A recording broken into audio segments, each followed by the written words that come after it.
Je suis donc multicasquette, donc entrepreneur, formateur, médiateur numérique et également donc ce qu'on appelle start-upper.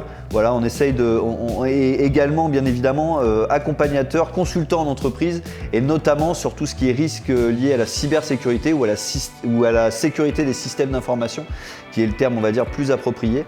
Et donc j'accompagne au quotidien des entrepreneurs sur des petites entreprises, des moyennes entreprises sur différents items qui vont de la stratégie web marketing jusqu'à la prévention des risques cyber.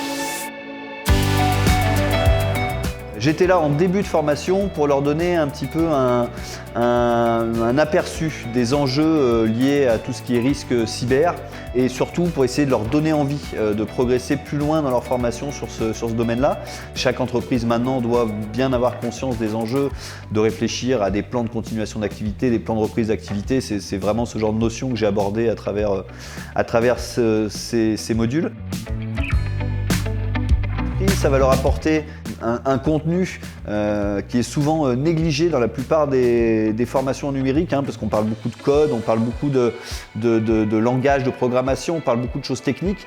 Et en fait, ce côté cyber et ce côté sécurité du système d'information, on laisse souvent ça à des professionnels qui sont manquants d'ailleurs. C'est d'ailleurs pour ça que ça a été intégré à cette formation, c'est parce que c'est vraiment des métiers qui ont une très très forte potentialité d'embauche pour les gens qui se spécialisent là-dedans. Encore plus pour tout ce qui est lié au risque cyber, on va chercher des consultants, on va chercher des référents et ça me semblait important dans cette formation de pouvoir leur donner cette culture-là. Voilà.